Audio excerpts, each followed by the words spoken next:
우리에게 주어진 성경 말씀은 누가복음 16장 19절부터 32절까지 또 하나의 유명한 어떤 부자와 거지 나사로의 이야기죠. 우선 본문을 읽고 목장에서 돌려가면서 읽고 그러고 나서 독후감이라기보다는 무엇을 느꼈는지 그거를 좀 말하게 하세요. 한두 명쯤 발표하게 하세요. 그래서 어떤 사람은 아마 단순하게 그냥 부자는 죄인이라 지옥 가고 가난한 이 거지 나사로는 천국 갔다 하고 얘기를 할 수도 있는데, 사실은 부자, 기독교에서 부자가 죄인이라고 말하지 않죠. 부자, 그러니까 죄는 욕심인데 부자가 욕심에 노출될 기회가 참 많기 때문에 그래서 이제 이런 것이 나왔는데, 그 당시에는 이거와 반대로 부자는 복 받은 것이고 가난은 저주다 그렇게 하는 그런 잘못된 사상을 가지고 있었어요. 근데 사실은 따져보면은 가난이 저주인 거는 모르겠지만 부는 하나님의 축복인 것은 확실하죠. 근데 어떻게 쓰느냐에 따라서 죄인도 될 수가 있고 또 의인도 될 수가 있고 그런 것이에요. 근데 이것을 말한 것은 아니고, 또 그 다음에 보편적으로 이 본문을 읽고서 느낀 것은 뭐냐면 천국과 지옥이 어떻다 하는 것을 그리는 것이에요. 그런데 이것이 참 많이 알려진 이 부자와 나사로의 이야기에서 대뜸 천국과 지옥은 이렇구나 하고 그냥 아주 확고하게 정해버리는 사람들이 있는데, 그것이 아니죠. 그것이 잘못됐다고 많은 주석들이 얘기를 하더라고요. 왜 잘못인가? 어떤 명제를 설명하기 위해서 쉽게 드는 것이 예화하고 비유죠. 이 차이를 아세요?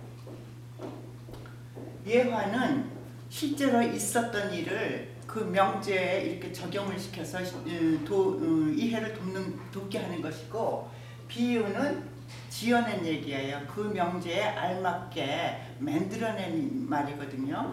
근데 여기에서 보면은 예수님이 비유로 말씀하신 것이에요. 그러니까 이것이 천국의 실체가 아니라는 거, 그거를 이제 짚어주시고, 그렇다면은 예수님이 이것을 말씀하신 것이 무엇인가, 여기서 무엇을 말씀하시고자 하셨는가, 그것을 알려면은 우선 이 말씀을 하시게 된 동기를 보면은 그 답이 나오겠죠. 그 동기는 14절에 있어요. 돈을 좋아하는 바리새파 사람들이 이 모든 말씀을 듣고 나서 예수를 비웃었다. 그러니까 예수의 그 물질관에 대해서 들은 사람들이 비웃었거든요. 왜 비웃었는가? 부자는 하나님의 축복을 받은 것이라고 알고 있는데 그렇지 않고 그거를 나눠주고 뭐 그렇게 말씀을 하시니까 비웃은 것이거든요. 그래서 그거에 대한 대답으로 이제 19절부터 비유를 들어서 말씀을 하신 것이죠. 그래서 여기에서 어떤 부자가 그러면은 누구를 지칭하는가, 그것은 답이 나왔죠.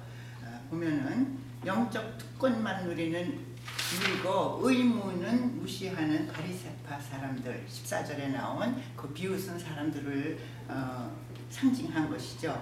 이들이 근데 자색옷과 보면은 19절, 그는 자색옷과 고운 베옷을 입고 날마다 즐겁고 호화롭게 살았다. 왜 여기서 자색옷과 베옷을 같이 놨는가? 자색옷은 그 당시에 왕족이나 귀족이 입는 그의 상징이고, 그리고 고운 베옷은 세마포죠. 순결을 의미하는 것이거든요. 경건, 내적인 경건, 순결을 의미하는 것인데, 요 두 개를 같이 놓으면서 실제로 생활은 그렇지가 않잖아요. 그래서 요것을 두 개를 같이 묘사함으로써 무엇을 말하는 것인가? 위선을 묘사한 것이죠. 그래서 요 블랭크에다가 위선이라고 쓰게 하시고요. 그 다음에 거지 나사로, 그러니까 이 거지 나사로의 등장은 이 위선을 잘 묘사하기 위해서 등장시킨 것이죠. 네, 보면은 말이죠. 부자는 그냥 이름이 없어요. 어떤 부자인데 거지는 나사로라는 이름을 가졌죠. 더 그러니까 하나님의 관심이 더 이 가난한 사람들에게 있다 하는 것이 암시적인 표현이죠. 이 나사로라는 이름은 히브리 말로 엘아자르라는 그런 말에서 그 어원을 찾을 수가 있다고 하는데 이것이 진짜 정설은 아니고요. 그 엘아자르라는 것은 하나님의 도움 그런 뜻이래요. 그래서 어쨌든 이 나사로가 거지 나사로가 몸도 편치 않아요. 그래갖고서는 그 대문 앞에서 상에서 떨어지는 부스러기를 가지고서는 연명을 한다고 그렇게 표현이 되어 있죠. 그래서 그렇다면은 거지인데 누구를 말하는 것인가? 이렇게 어떤 성경학자들은 그냥 영적 도움이 필요한 이방인을 말하는 것이라고 그래요. 그런데 make sense 하죠. 뭐냐면은 이 유대인들은 자기네들이 율법이라는 그 하나님의 그 진리를 가지고 있잖아요. 그것을 맡은 특권이 있는데 의무는 뭐였느냐면은 이 이방인들을 영적으로 선도할 의무가 있는 것이네. 그 왜 특권을 주었는가? 그 의무를 하라고 그랬는데 그거를 무시하고 개취급을 한 것이죠. 그래서 그랬기 때문에 이 부자가 지옥에 간 것이죠. 여기에 보면은 이 부자가 어디에 있느냐면은 그 집 대문 앞에 있거든요. 대문 앞 뭐예요? 부자와 멀리 떨어져 있는 그 상관없는 사람이 아니고 바로 이웃이라는 그런 뜻이 있죠. 그래서 그 다음에 이제 개가 와서 그걸 핥는다 그러죠. 그러니까 이 거지 나사로의 주위에는 도움을 줄 사람이 없고 개까지도 정말 이렇게 귀찮게 해요. 그리고 괴롭히는데 오직 도움을 줄 사람은 이 부자뿐이죠. 그것을 강조하기 위해서 개가 상처를 핥고 그렇게 표현을 했고요. 그런데 이제 그 후에는 어떻게 되느냐면 천국 가서 아브라함 품에 있었다. 그렇죠.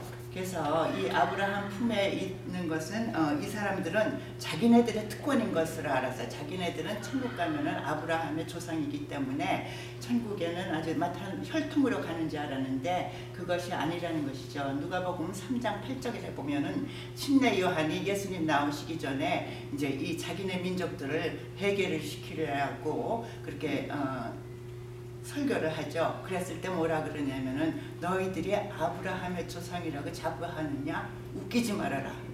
웃기지 말라는 말은 성경에 없지만 이 돌들로도 아브라함의 자손이 되라 그러면은 그렇게 할 수가 있다 하고 그렇게 극단적인 표현을 했거든요.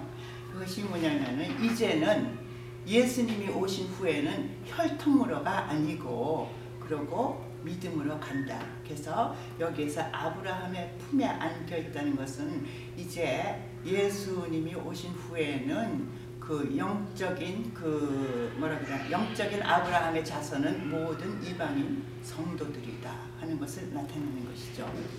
그래서 이것을 보면은 여태까지 얘기한 것은 뭐냐면은 그러니까 비웃은 바리새파 사람들에 대한 경고이면서 또 한 가지 생각할 수 있는 것은 십자가 후에 있을 이방인의 신분 변화를 말씀하신 것도 되죠. 그래서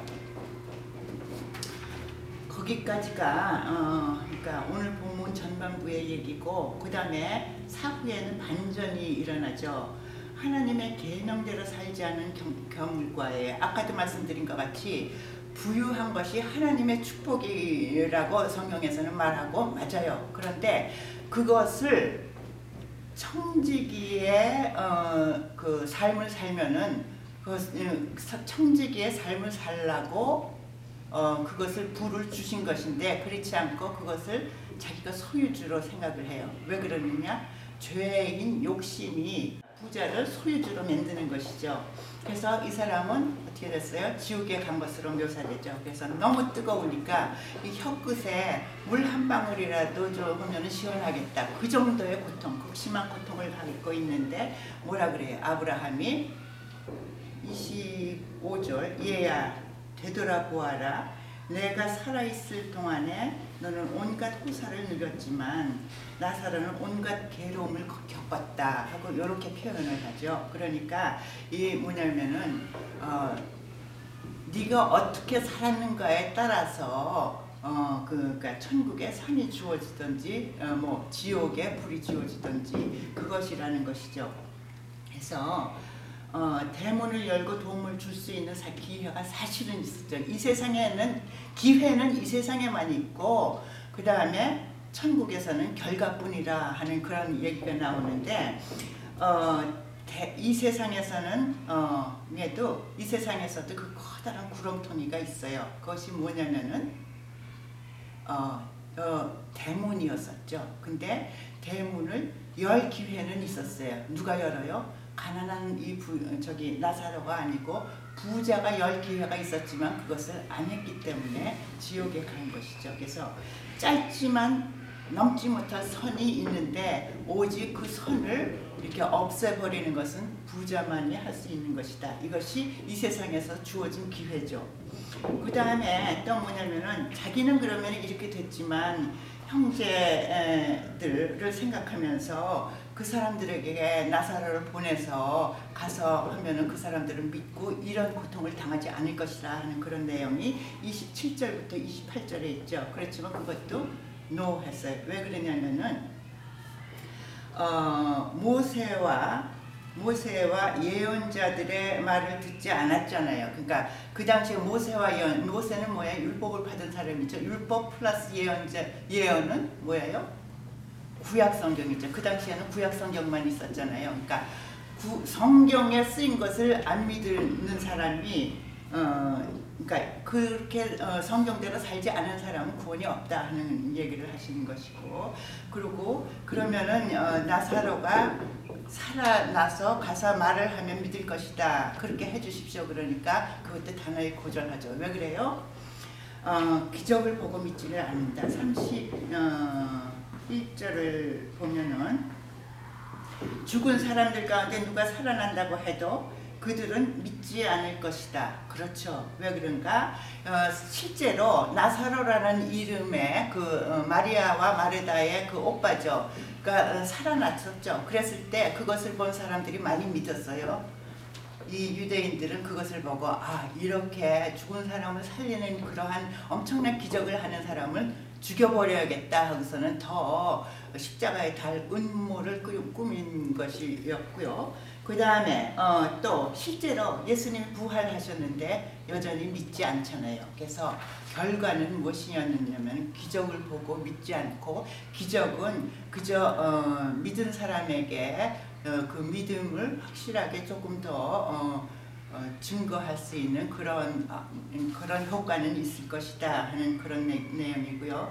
그래서 안 믿기로 작정하면은 그 어느 것도 구원에 도움이 되지 않는다 하는 얘기를 이 비유를 통해서 하신 것이에요. 오늘은 여기까지. 감사합니다.